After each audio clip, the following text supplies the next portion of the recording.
What's up, guys? Welcome back to another episode of the Trout Wrangler Podcast. I'm your host, Ryan Garrity. Him back there. That is our show's vibe curator, Mr. Maverick. We took a little break for the holidays.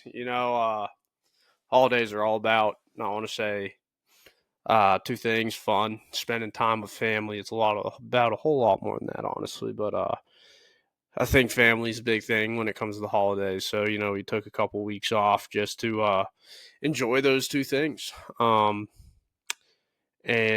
just enjoy some time with family, enjoy the holidays, and, get caught up on some stuff. So this here is our first episode of the new year. Hope everyone had a way better New Year than I did. Spent my New Year sitting on the couch, battling the flu. Battling the flu. I'll tell you what, I've never been sick like that in my entire life. It was so bad that I wanted to record something. But dude, I mean, I was down and out on the couch for at least 5 days. And it was bad. Bad.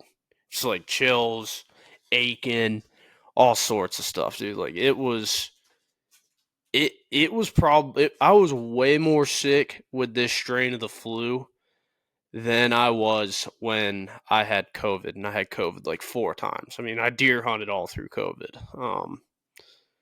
And like I could do that, dude. Like this strain of the flu, I mean, I didn't want to do a thing.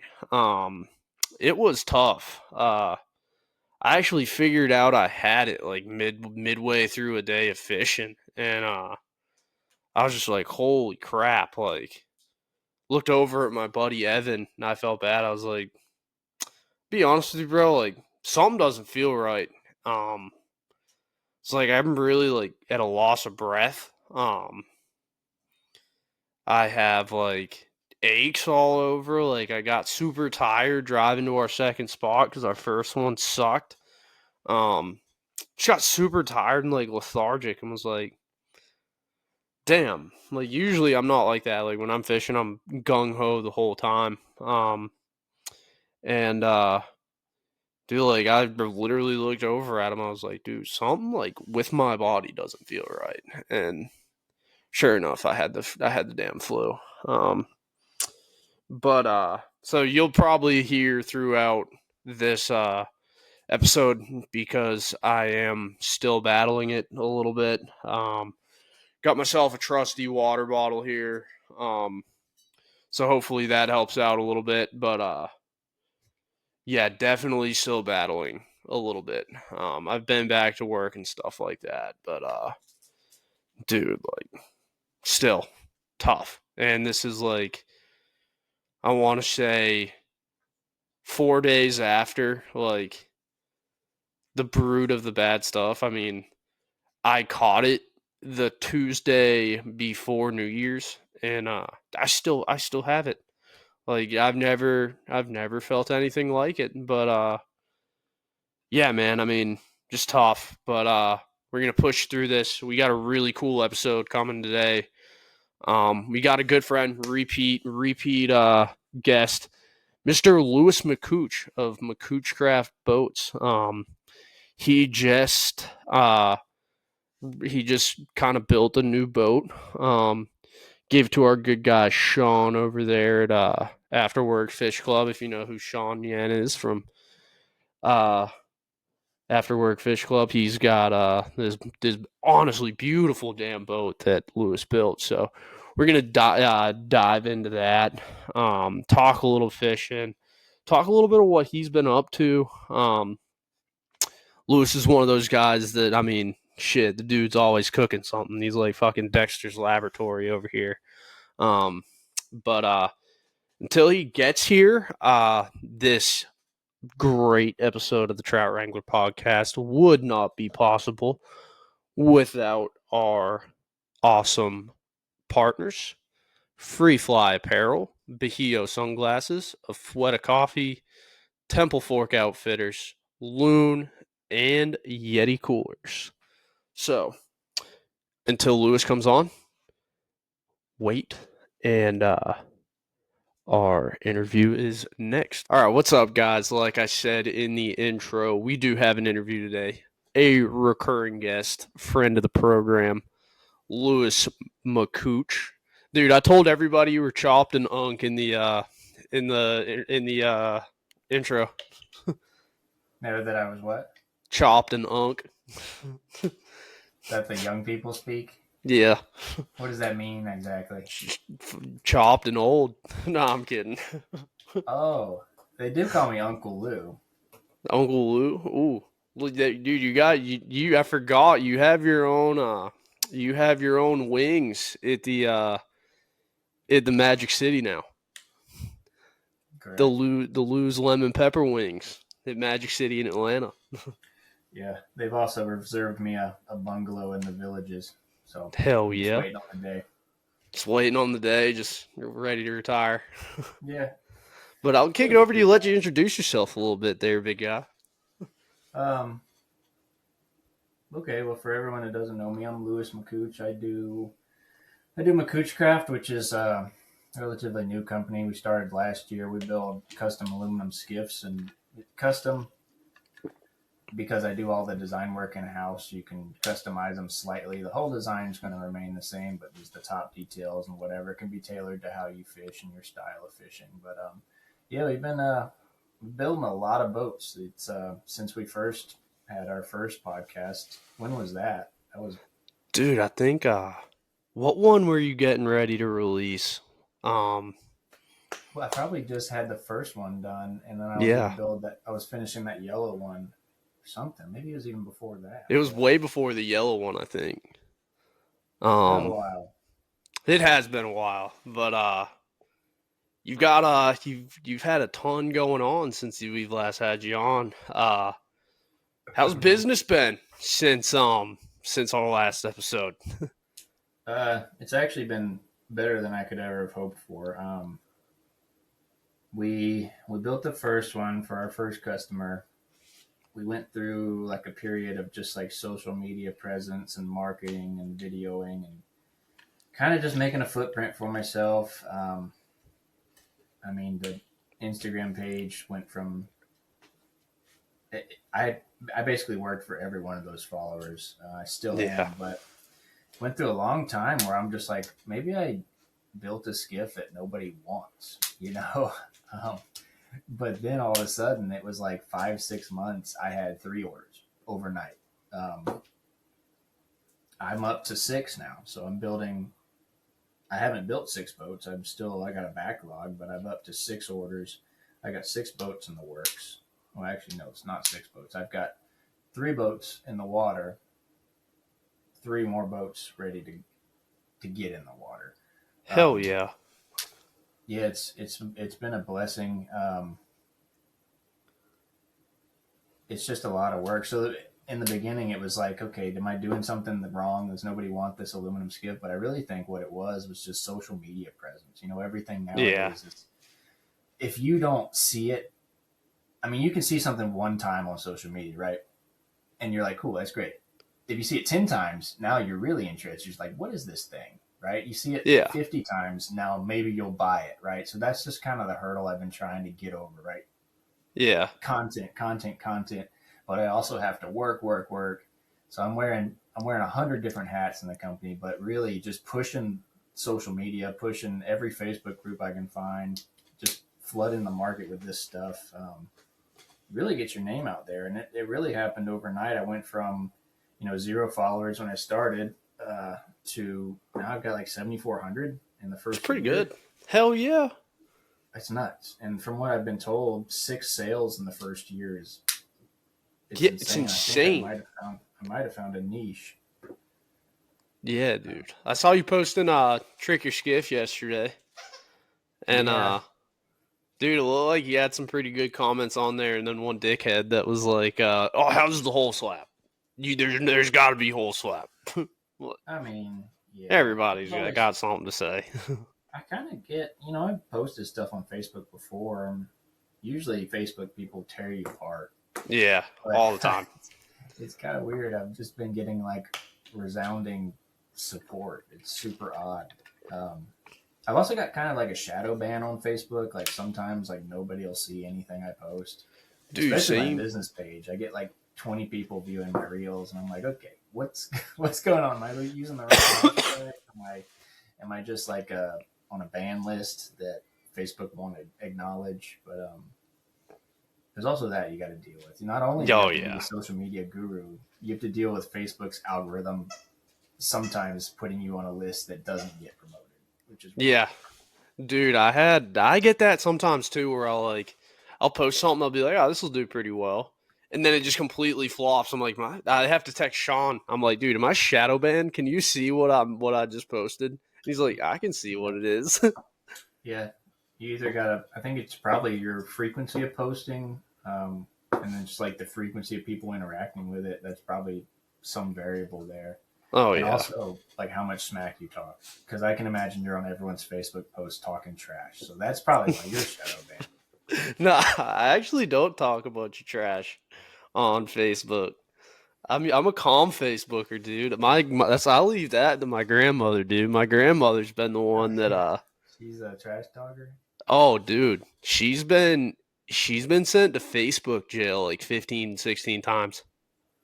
That's Like hilarious. dude, for wild stuff too. Got like I think one of them was that she threatened Nancy Pelosi over Facebook. And yeah, like horrible. And she's like 6 months in Facebook jail. She had to create a new Facebook. She's old enough where she just doesn't care what she says. Yeah, dude. I mean, she's at that age where she's like, you know what? I'm gonna Right. post. It's Maverick right there. He's decided to drop in. But Just say whatever she wants. But yeah, threatening Nancy Pelosi. So at least we're not there.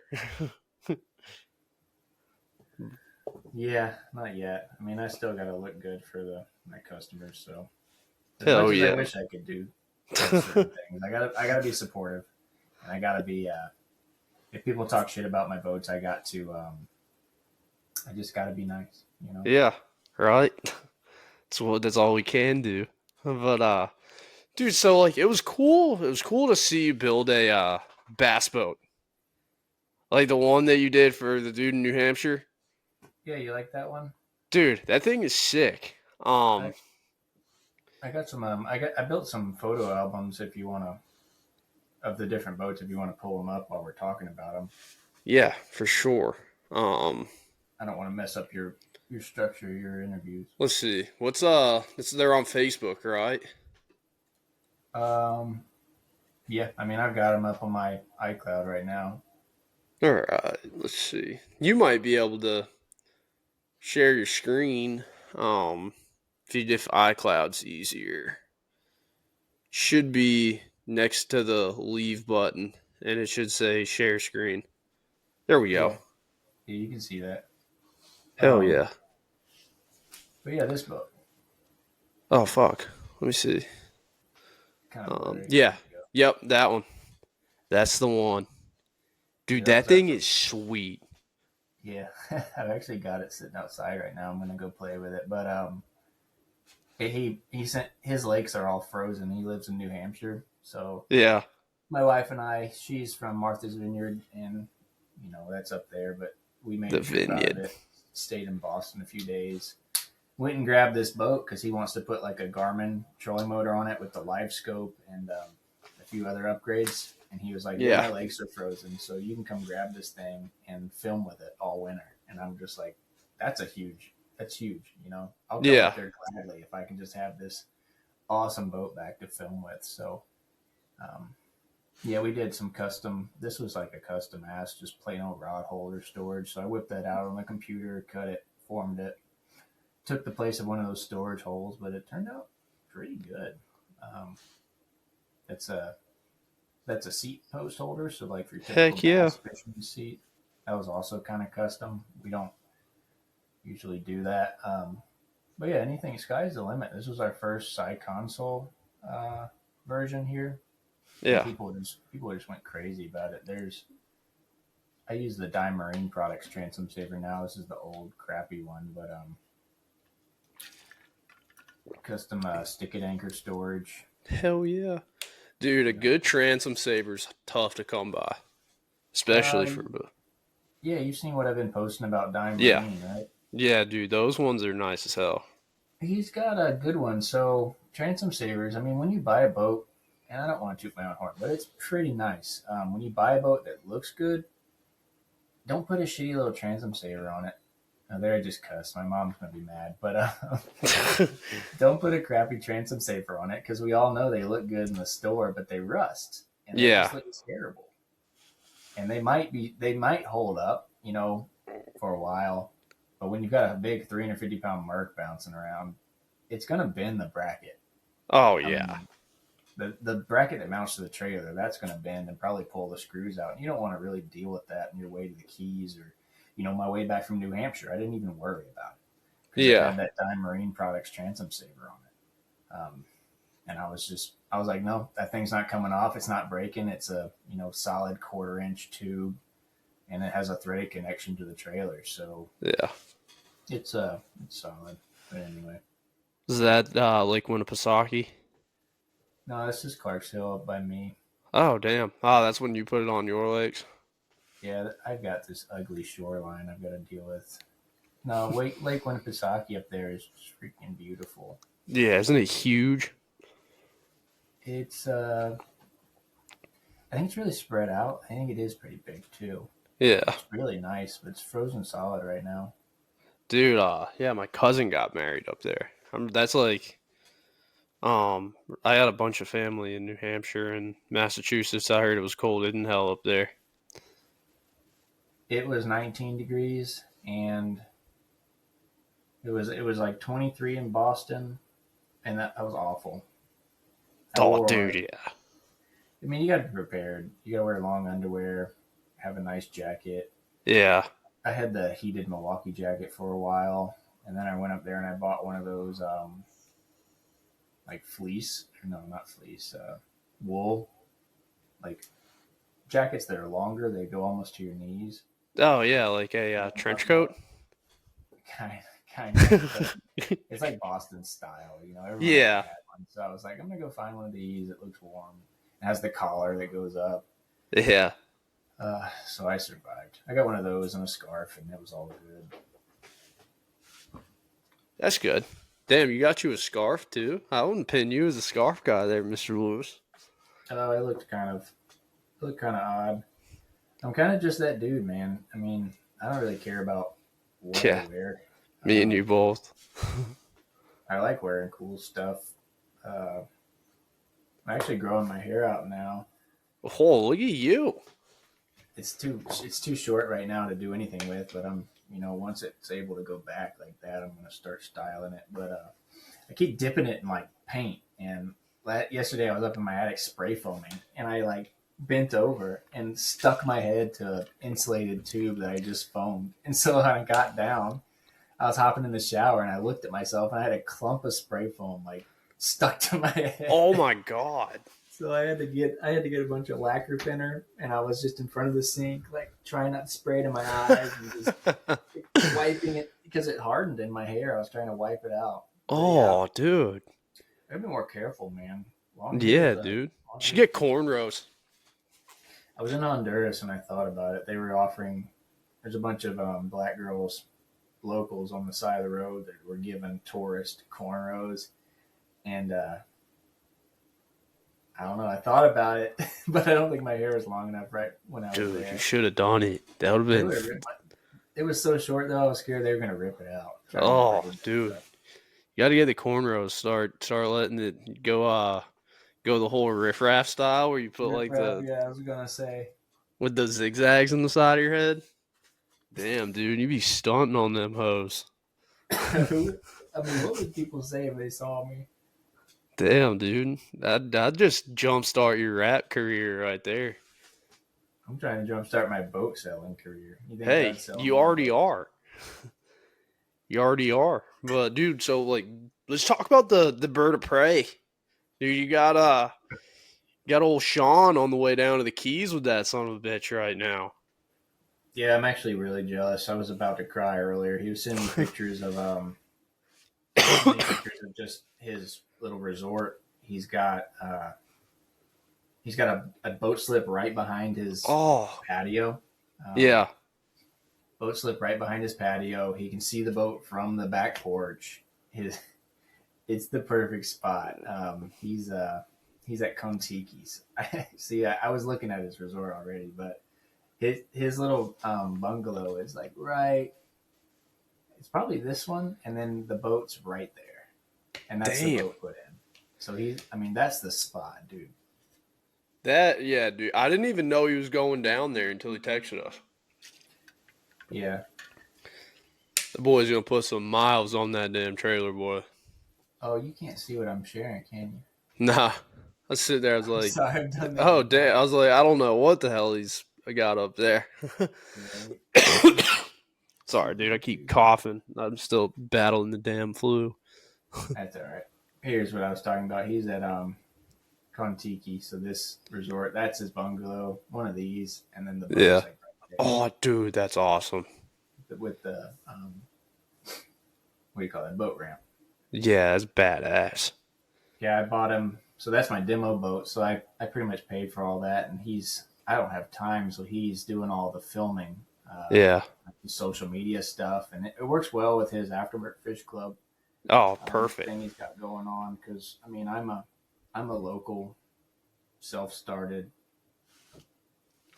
regular guy that builds boats, right? And his whole thing is like after work fishing with your regular dude who doesn't have millions of dollars, who isn't funded by all these companies, who's just a dude, right? He described it to me as like the little YouTube series he's going to film, but he described it as like Dirty Jobs meets Anthony Bourdain's.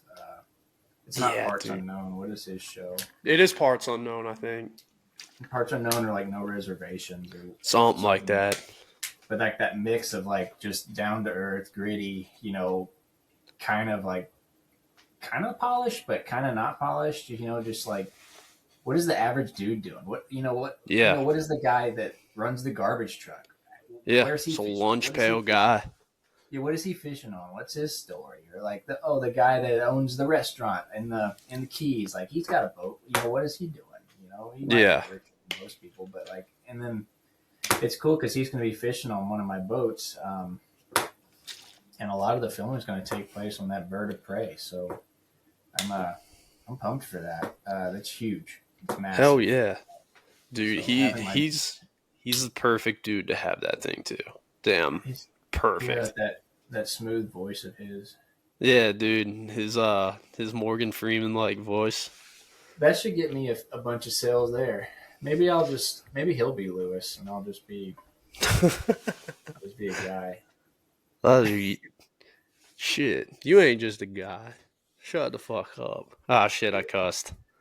It's all right. Dope. As long as I don't do it, we're good. Yeah, dude. Hey, the bed's made back there, so my mom's happy. But dude, yeah, that thing. Let's talk about the specifics of the bird of prey real quick. Okay, yeah. So I've got a photo album here. Let me start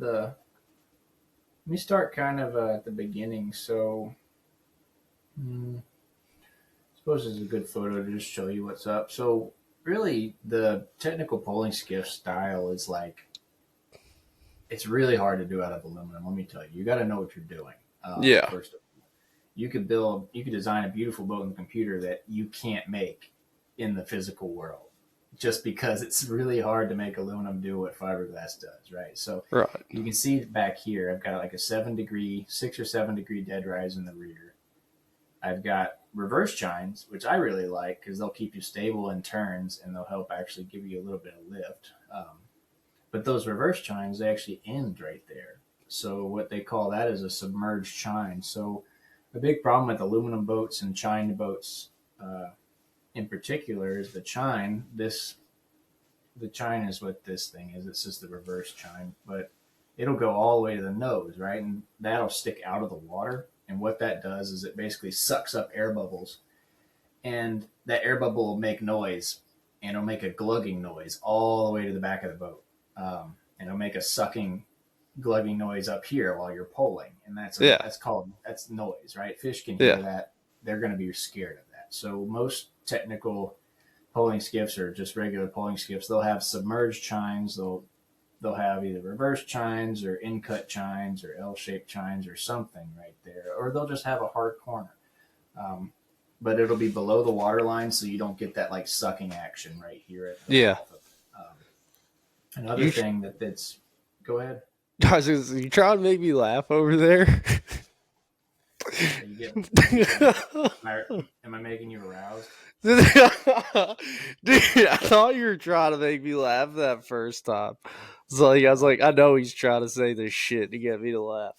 Motherfucker. It sounds like you need some action, man. Dude, you're right. So I was just describing the sucking sound of my reverse chines. But another thing is another thing that's really important is the dead rise of this keel. So as you can see here, this sheet's 7 degrees, and then up here it starts to actually curve. This is a 3/16 bottom, so this is 2 times, if not 3 times thicker than most aluminum boats.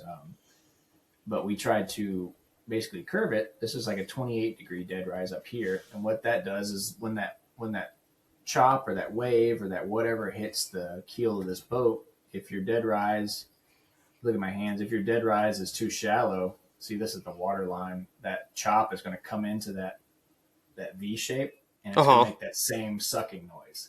It's going to make that same glugging noise as it goes into that, I don't know how to describe that V shape. But if your hole's at an angle like that, right, really steep, that chop coming in, it's just going to hit that. And there's going to be no like sucking. You can imagine what I'm talking about, like the sucking noise of that wave going into a pocket, and basically, I guess I almost would call it cavitating, but it would basically just go into that pocket and getting crushed, right? Yeah. If it's a flat wall or really high dead rise, you'll hit that wall and it'll kind of just hit that wall, right? And you'll only hear the noise of the impact of the chop on the hull. Right.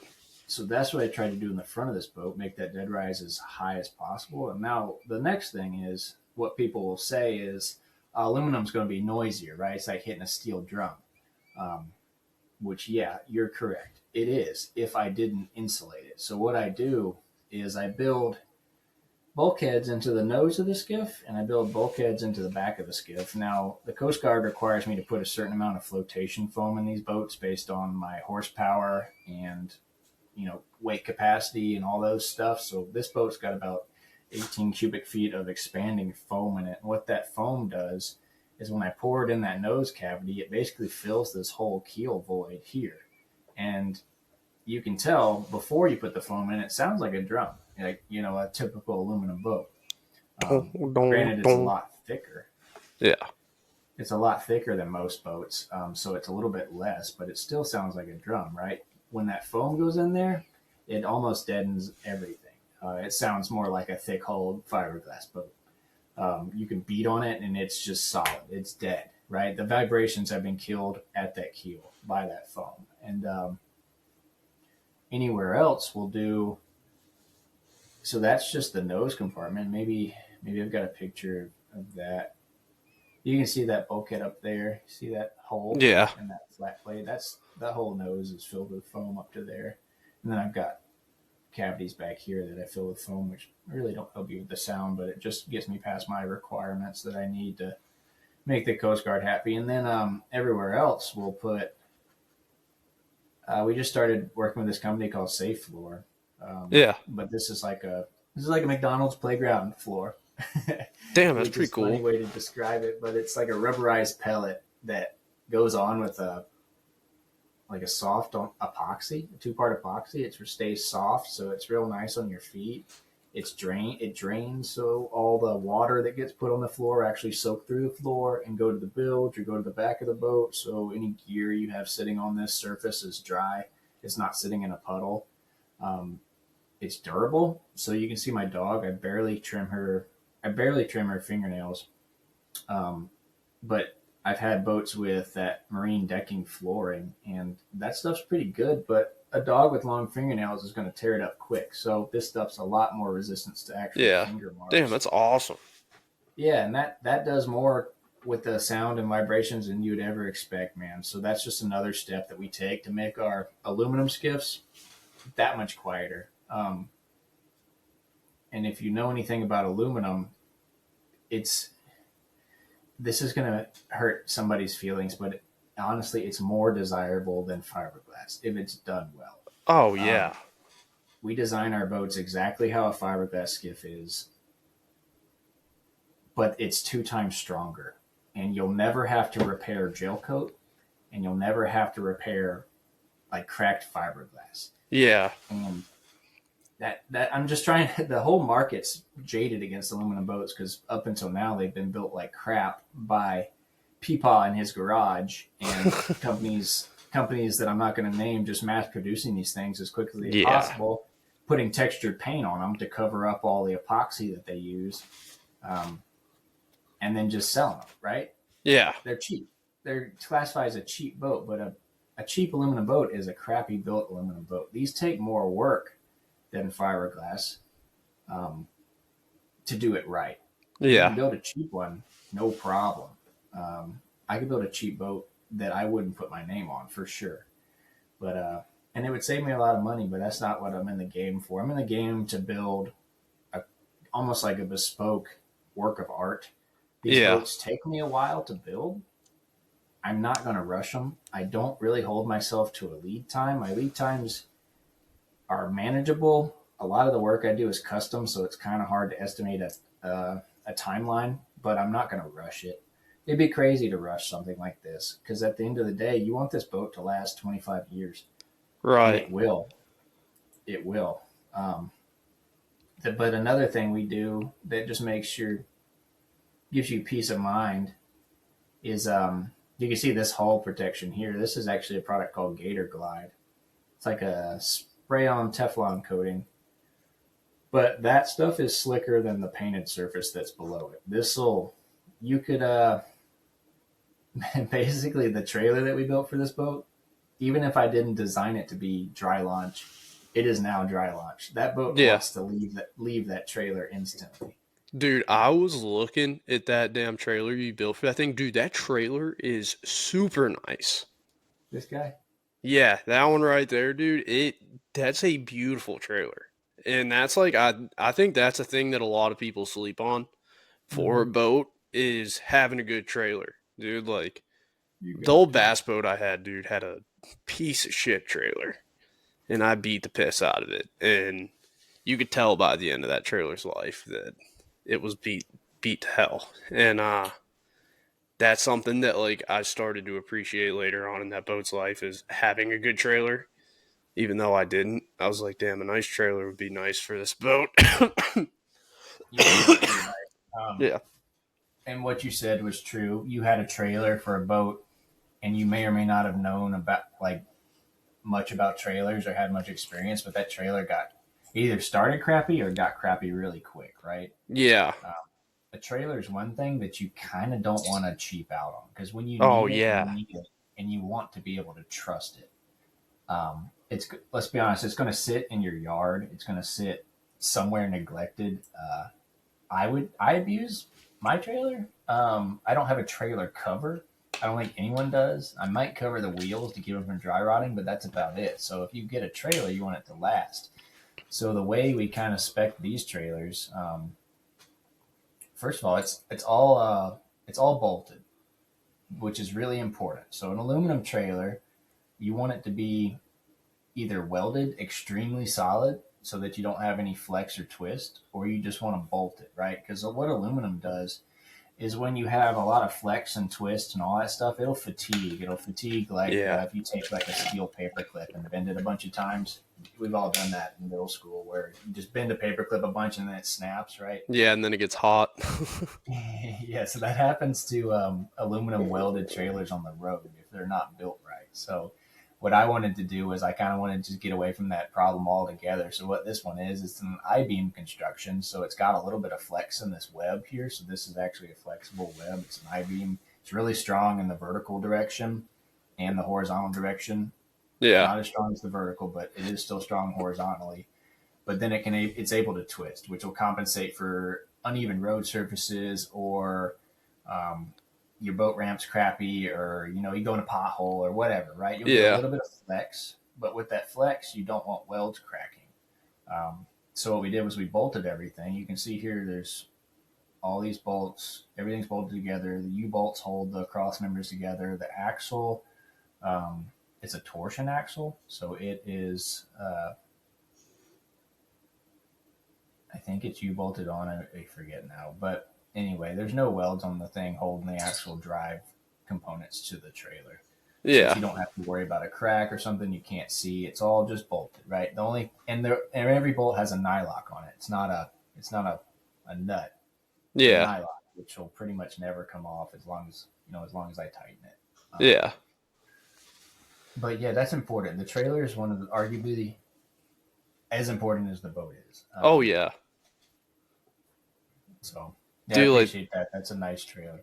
dude, yeah, it is a super nice trailer. And there's like the first, like, that's something that stands out to me about a boat is like, dude, because you want to have your boat protected not only on the water, but on the road too, dude. Like, I've like been in some trucks and driven boats where you can feel every crack and crevice of the damn road when you're towing that thing, dude. And that is a horrible feeling. Horrible feeling. And it's like, Yeah, the trailer's bouncing and rattling, and yeah, I hate that feeling. yeah, that's another reason we went with the torsion axle. So leaf springs is probably what your trailer is on. Oh yeah, it was. Torsion axle. Yeah, the torsion axle is a little bit cleaner, and it doesn't rattle. So your leaf springs, when you go over a bump and you lose weight on your tires, Yeah, it'll clatter, right? And it sounds yeah. like something's broken. These torsion axles they stay solid pretty much the whole time. What bearings are you using? Bearing buddies? The all the hubs are serviceable. They aren't bearing buddies. No, that's good. Let me show you. Dude, because like that was always the worst thing too. Is like grease and bearings and stuff. Yeah, those ones are awesome. Yeah, just a rubber cap. That's the spare, and then it's not spring loaded. It's actual greasable hub. So this is has a zerk below it, and the spindle is drilled Yeah, with grease and actually puts it inside the bearings. I think a bearing buddy just kind of pushes it in from the outside of the yeah, it axle, does. so you can't actually service the inside bearing. My trailer supplier kind of thinks I'm a crazy person because I wanted all this stuff. I'm glad you pointed that out. But yeah, so bearing buddies are cool. They sound great. That really only services your outside bearing. You really want a spindle that's drilled so that grease that you put in there goes to your inside of your bearings and then gets pushed outwards, right? So Yeah, you get a little bit of grease. You get less grease on the inside bearing just because it's got that dust raced in there that keeps. It's supposed to keep the dust and grease in, but at least you get some touching it, right? oh The yeah. bearing buddy, you don't get anything in there. Dude, I've heard like horror stories of people's bearings blowing out on the highway and stuff. That's something I always like kind of stayed ahead of, and I highly recommend that other people do. Because, dude, like the stories I've heard of people's bearings blowing out on the highway are bananas. It's a big problem. So I've had bearings. I've had bearings go bad and almost shear shear my spindle in half. Yeah, They were running hot for a while, and I didn't even notice it. And then eventually, you're scoring your spindle, you're ruining your spindle, and the inside of your hub, and all the stuff that you need to actually make the trailer roll. So I've had that happen. I've uh, I've had a bunch of military vehicles, and bearings are the one thing that you want to keep in good condition yeah. because that vehicle's not going to stop unless a bearing goes out. If a bearing goes out, that'll stop that military truck, no problem. Of Oh course, yeah, there's dude. six wheels, so you could run on five if you wanted to, but you got to take That's care of those things, man. oh yeah, That's your last line of defense, really.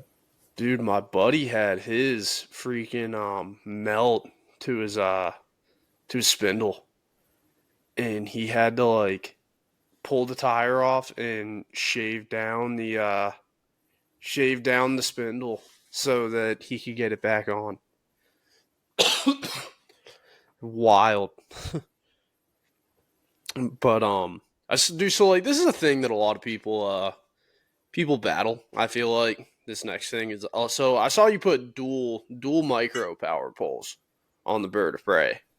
Mm-hmm. And some people might be curious as to why you chose like micros instead of the like giant power poles. Um, why would you put the like the micros on there rather than the like the 8 foot sportsman's or something like that?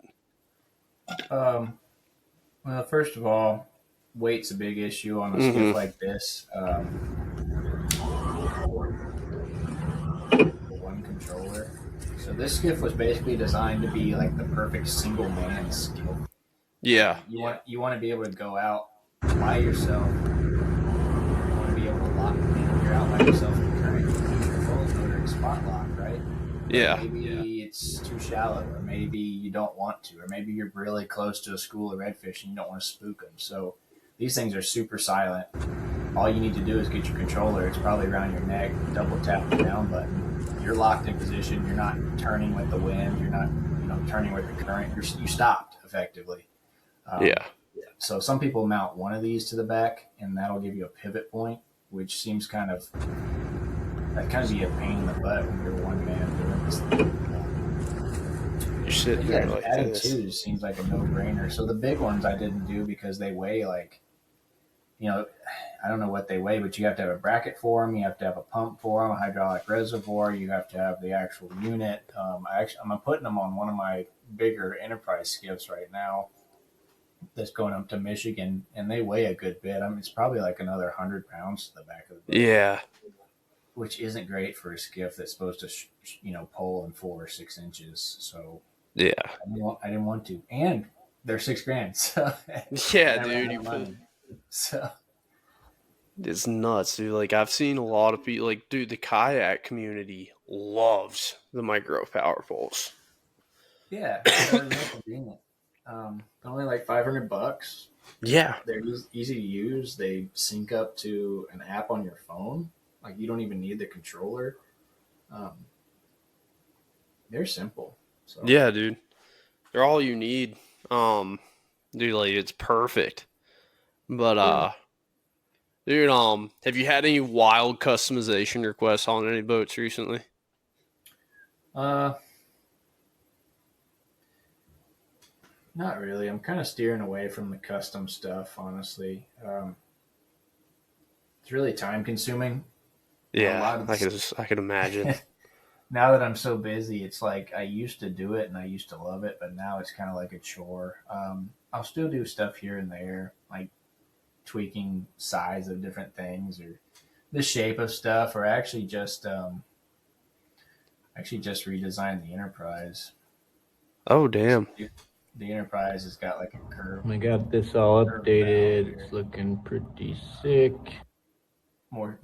Basically more footprint up there because the guy that I'm building this for wanted a place for his kids to sit on beanbags, Yeah. and he wanted a place for a cooler and all that stuff. And I think this is going to be the Enterprise design going forward because I like it so much. But that's I kind of like one the of the center custom console things. on it. Yeah, it's pretty compact. It's got a nice front seat that actually flips up and turns into a cooler or a live well. So it's kind of got everything you need there. Heck yeah. But yeah, that was kind of one of the custom things that I was like, hey, I kind of like this. But here's a Yeti 45, I think, tucked up under there, which is Oh, that's pretty awesome. neat. You got to pull it out to open the lid, but whatever. There's always trade offs with tiny skiffs, and Oh yeah. but, or you could just store it out here, which seems kind of weird. But that'll give you a little bit more weight in the bow and give you a cooler full of fish or beer or whatever. But that was kind of a custom thing I did that I was like, I kind of like this. I'm going to do it because I want the Enterprise to be this. This is Enterprise version 3. Each one's been a learning process, and just getting customer feedback and getting feedback of people kind of pushed me to this last version. And that was that was probably the biggest one I've done. Heck yeah, dude. Redesign up there, but I think it turned out well because you see how the bird of prey has the curve. Yeah. I love that because it maximizes just your storage and it just looks good. It's like it's hard to tell it's a fiberglass skiff. Heck yeah, dude. But dude, I know Sean and I have been asking you, have you had the thoughts of going full time yet? Um, I only because I'm like being driven mad because of my workload. I don't want to say too much because I know people I know is probably going to watch this, but I've thought about it. When I can see the detriment to my either my day job or my craft or my personal life, when those things start to suffer, I'm going to have to make a choice. Let's just put it that way. Yeah. I can't do it all forever. You know what I'm saying? Yeah. So yeah, it would be great to work for myself. I think that should be everyone's goal Oh, in 100%. their life, because it's probably gonna be more stress. I may or may not work less, but I think I'll have more freedom, and I think Oh, yeah.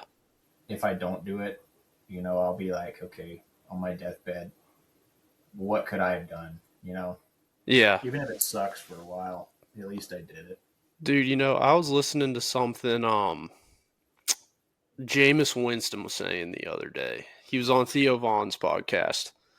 And he was saying something about he's like don't want. He's like just do. Cuz he's like at the end of the day, he's like you're going to end up sitting in the bed and he's like you're going to ask what if. And then he's like just do you. I forget. I'll send you the clip. It was something about just do, and I Yeah, saw it. I was like, damn, man. I was like, he's got a pretty good point right there. And yeah, I feel that. I yeah, feel dude. that. Um, Out of my everybody, philosophy. yeah, freaking Jameis Winston of everyone, the I, dude that stole crab legs out of Publix. yeah, my role model. Yeah, kind of my philosophy is see my whole life I've been I'm not the best at school. I wasn't the best at sports. I wasn't the best at anything I really did. Me and you A lot of both. Well, now I am, but back when I'm just kidding. But You are back though.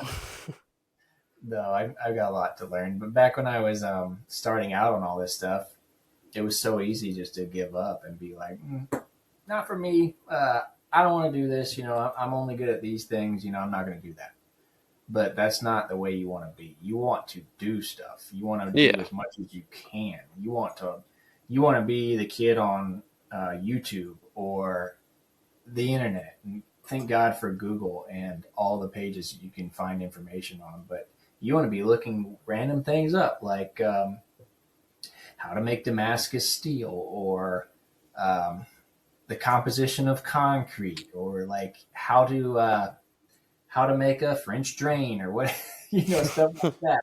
Not that you'll ever do that or need to know the composition of concrete, or like how to restore 1953 Buick Special, but at least you'll know it. And when you're talking to people, you'll have that information. And also, you'll give you new skills potentially, right? Because if you're yeah, always looking for more knowledge, for more stuff, for more, like more, I guess maybe like gratification out of life, or like just going that extra step. You're going to be diversified. You're going to be more interesting. You're going to have a busier life, but you're going to be that much more resourceful. So when I started with car stereos, and that's a long way from skiffs, but that got me started. I started working. That got me kind of led to like more technical stuff. I started working in a hot rod shop restoring old cars when I was in high school. I did that for a number of years.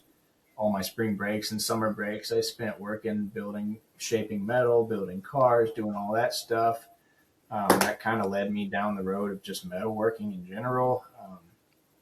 And then that hand in hand turned to boats, because one day I was yeah, like, cars are a lot. They take, years of work. What could I do that's more gratifying and I could do a little bit quicker? and have more fun with. And I think boats was the answer for that. But I guess what I'm trying to say with all that is, you don't want to just not do something because you're not good at it. Eventually, you will be good at it. You just got to keep trying. I didn't start good at anything. I'm still not good at anything, but I'm damn sure better than when I started doing it. And I've learned a lot. And you got to learn by mistakes. You got to make a lot of mistakes, but you got to be able to keep on going. There's been moments when I contemplate just giving up. Like, why am I doing this crap? And why am I doing myself? And I think I'm stressed out right now and overworked, but I think it's going to be worth it in the end. Oh yeah, I had a lot of fun doing it. So exactly, man. Like, it will be worth it in the end, dude. I mean, look at that, dude. You just built that fucking bird of prey is badass, dude. that's kind of my flagship. It's the culmination of everything I've learned, and it's. I had a lot of good companies actually work with me to help me build it, so I can't say it's all me. It's all been my fabrication, but companies like Powertrain I met them at Ibex down in Tampa. Yeah. They supplied me with this electric impulse jack plate. This thing's really cool because it's all ceramic coated. It's kind of designed like an Atlas with the Yeah. You don't need to service it. It's got the UHMW wear tube right here. It's all electric, so it's a constant speed. I think hydraulics end up bogging down when you Dude, yeah, that's awesome. That's all electric. Holy shit. Yeah. And the coolest part is it's got this little LCD screen up here with a controller, and I don't know if you can see that, but it's got three preset buttons. Oh, it's awesome. Yeah, isn't that cool? And it's got a trailer button, so you can push your trailer button when you're docking it. You can set your position like running, really shallow flats, or just cruising, right? So the 3 presets, up, down, trailer button. We mounted that to the dash, but that's really neat. So companies like Powertrain, we had Power Pole hook us up with these micros, and then the Move PV at the front, and then that thing's sick, isn't it? The PV, yeah, it's the nicest thing I've ever put on. Oh yeah, I only want to use Power Pole, but and then these Pro Tab trim tabs also from Powertrain. Yeah, dude, and Power Pole's dang customer service is like best out there, dude. Like, anyone you talk to, it's like, who's got the best customer service in the industry? Everybody will tell you Power Pole. Power Pole's got the best customer service because they make you pay for their product, and they have enough money to pay their employees. Yeah. If you go to a company and try to find the cheapest deal, they are not going to have the best employees. I'm more than happy. I like supporting small companies that do good work. Like Powertrain's relatively small. But I also like companies that know what they're doing and they know how to take care of you. Yeah. Another one of those companies is ProGuide. They supply these batteries for this skiff. And I got to say, some of the lightest lithium ones on the market. And I know it sounds like I'm like sold my soul. Look, I got a ProGuide hat on. But no, I actually appreciate companies that know what they're doing and stand by their product. So this is the AGM 1000 cranking amp, and then one of their super light 24 volt. I've heard great things about ProGuide too. Dude, like, I haven't really been in like the whole boat game in a minute. And every person I know that buys lithiums, they're like, dude, these ProGuide lithiums are the lightest things I've ever put in my boat. Yeah, they're light, and I've tried to kill it with the Move PV, and that 90 amp hour 24 volt cell, it goes all day. Oh, I've heard. Dude, like, I've heard they're nuts. Yeah, I doubt Sean will ever even need to charge it down in the Keys, man. Yeah, he probably won't. Dude, like, and what's cool is you've seen it with the whole technology thing. You can look at your phone and tell how much power is on your batteries. Yeah, it's all Bluetooth now. Yeah, it's insane. Battery management system on board. It's important for lithium. Dude, what's it called? So let's talk about outside of boat building a little bit. Have you had time to do a little bit of fishing since last episode? Kinda. So Sean and I went down to when I dropped the boat off to him, I did some fishing with him and kind of just showed him the ropes of the bird of prey. I did a bunch of fly fishing in Honduras and got pretty good at, casting the fly, but I didn't do it for like 3 months and I kind of forgot.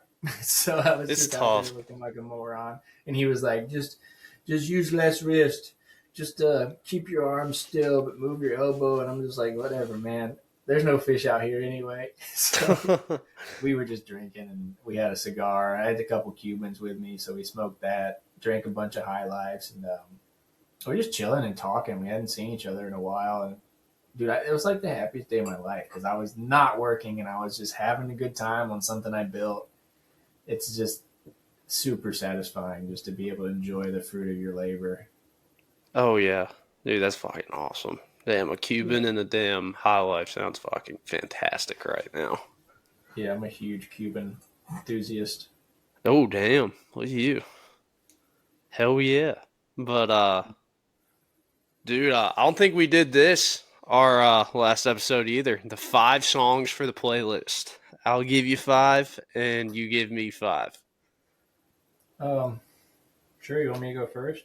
Yeah, you can go first. Everyone Sorry. It's really all Wu-Tang. So, Oh, hell yeah, dude. yeah. We've got some Kappa, RZA, Ghostface, and just the regular old Wu-Tang Clan in my list. But hell yeah. I'm a huge Wu-Tang fan.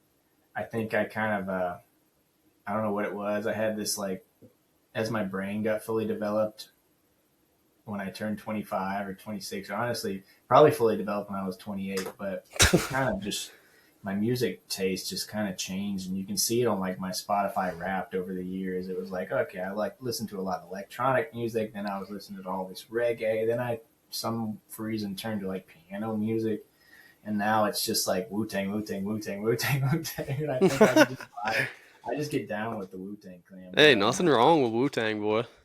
Wu-Tang Clan, they defined a whole generation, man. They did. But the first one is Milk the Cow, and that's by Capadonna. Got it's it. A banger. Do You by RZA. One, which is by Ghostface Killah.